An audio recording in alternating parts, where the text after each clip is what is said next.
Tonight, we dive deep into the chilling true story of the Enfield Poltergeist, a case so disturbing that it later inspired movies, documentaries, and horror stories around the world. But before we begin, turn off the lights and listen carefully, because some people believe the house on Green Street was never truly empty. It's the year 1977, a cold, quiet night in Enfield. The streets are empty, the wind is slow, and inside a small brick house on Green Street, a single mother is trying to put her children to sleep. At first, everything seems normal, but then, knock. A loud sound comes from the wall upstairs. The younger daughter, Janet, freezes. Another knock follows, then another. At first, the family thinks maybe it's the neighbors, maybe pipes inside the wall, maybe just children imagining things in the dark.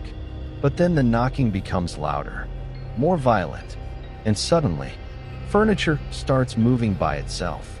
Now imagine being there. A mother runs upstairs and sees a heavy chest of drawers sliding across the floor on its own. No strings, no person pushing it, just moving. And that's the moment fear enters the house. The family living there was the Hodgson family, Peggy Hodgson and her 4 children. They were ordinary people, not ghost hunters, not attention seekers, just a struggling family trying to survive. But after that night, their lives would never be the same again, because whatever was inside that house, it wasn't leaving. Night after night, the activity became worse. The children heard footsteps walking through empty rooms. Chairs tipped over by themselves. Toys flew across the room. Loud bangs echoed through the walls after midnight. And the strangest part? Most of the activity seemed to happen around one child, 11-year-old Janet Hodgson. Whenever Janet got emotional or scared, the house exploded into chaos. One night, the family became so terrified that they called the police. Now, normally, police officers don't believe ghost stories.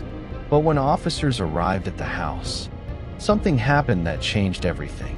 One officer later claimed she saw a chair move across the room completely on its own.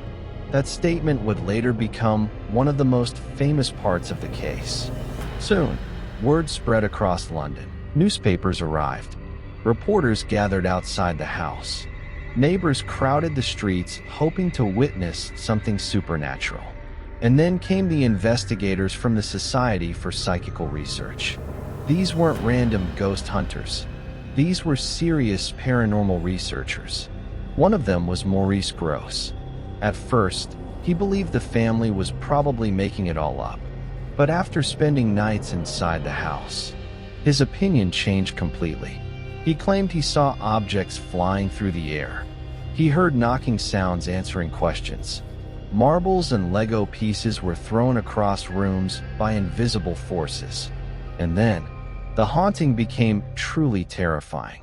One night, Janet suddenly began speaking in a voice that did not sound human. Not a child's voice. A deep, rough, horrifying voice. Imagine a small 11-year-old girl sitting in darkness, and suddenly speaking like an old man. The voice claimed its name was Bill Wilkins. It said he had once lived in that house. It even claimed he died there. Witnesses described the sound as terrifying. Some people ran from the room after hearing it. Doctors later said Janet should not have been able to speak in that voice for long periods without damaging her throat. Yet somehow, the voice continued, night after night, sometimes whispering, sometimes growling, sometimes screaming through the house in the middle of the night. And the recordings of that voice still exist today. But the most shocking moment came later, because according to witnesses, Janet began levitating. Late at night, investigators claimed they saw her rise from her bed and get thrown across the room by something invisible.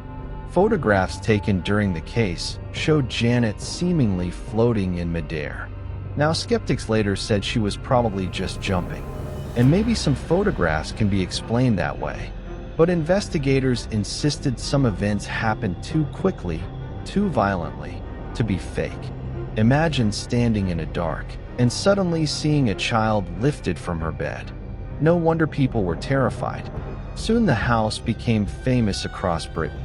Crowds gathered outside almost every night. Some people came hoping to see ghosts. Others came just to prove it was fake. But strange incidents kept happening. Visitors claimed invisible hands touched them. Some heard whispers directly into their ears. Others saw curtains move without wind. Even reporters who entered the house left shaken.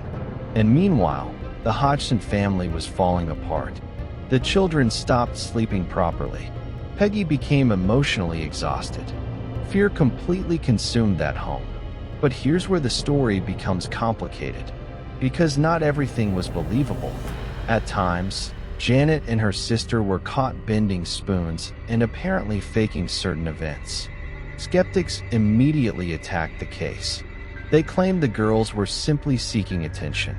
And honestly, some parts probably were exaggerated. But here's the question that still haunts people today. Could two children fake everything for over a year? In front of investigators, police officers, reporters, neighbors, photographers. Could every single witness have been mistaken? That's why the Enfield case still remains one of the greatest paranormal mysteries ever recorded. Years later, famous paranormal investigators Ed Warren and Lorraine Warren briefly visited the house. And eventually, the story inspired the movie The Conjuring 2.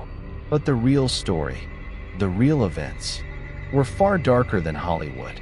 Because this wasn't just about ghosts. It was about fear.